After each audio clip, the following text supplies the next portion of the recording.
Hi friends, வணக்கம். எல்லாருக்கும் exam எப்படி போச்சு அப்படின்றத தெரியப்படுத்துங்க கமெண்ட்டில். ஐ திங்க் எல்லாருக்கும் ஈஸியாக தான் இருந்திருக்கும் நம்புகிறேன். ட்ரிச்சி அண்ட் சென்னை ரெண்டுமே ஈஸியாக தான் இருந்திருக்கும் நம்புகிறேன். ஓகே, விஷாரத், பிரவீன் இது ரெண்டுக்கும் வந்து மௌக்கிக் அட்டன் பண்ணுறவங்க வந்து இந்த வீடியோவில் உங்களுக்கு தேவையான எல்லா இன்ஃபர்மேஷன்ஸும் இருக்குது.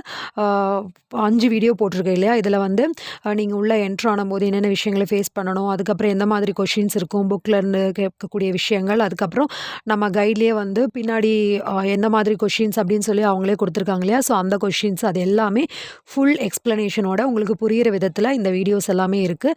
ஸோ இது எல்லாமே உங்களுக்கு யூஸ்ஃபுல்லாக இருக்கும்னு நினைக்கிறேன். அண்ட் தென் மறக்காமல் எக்ஸாம் வந்து எப்படி இருந்துச்சு, ஈஸியாக இருந்துச்சா இல்லை டஃப்பாக இருந்ததா, எந்த மாதிரி வரும் அப்படின்றது உங்களுக்கு கமெண்ட்டில் தெரியப்படுத்துங்க. ஸோ தட் நம்ம எல்லோரும் தெரிஞ்சுக்கலாம், நானும் வந்து தெரிஞ்சுப்பேன். நம்மளுடைய வியூவர்ஸ் எல்லாம் சப்ஸ்கிரைபர்ஸ் எந்த மாதிரி வந்து எழுதியிருக்கீங்க, எல்லாருக்கும் ஈஸியாக இருந்ததா டஃப்பாக அப்படின்றத நானும் தெரிஞ்சுப்பேன். ஐ ஹோப் எல்லோரும் நல்லபடியாக பாஸ் பண்ணுவீங்க. நல்ல மார்க், நீங்கள் நினச்ச மார்க்கை விட அதிகமாகவே ஸ்கோர் பண்ணுவீங்க. எல்லோருக்கும் ஆல் தி பெஸ்ட். பாய்.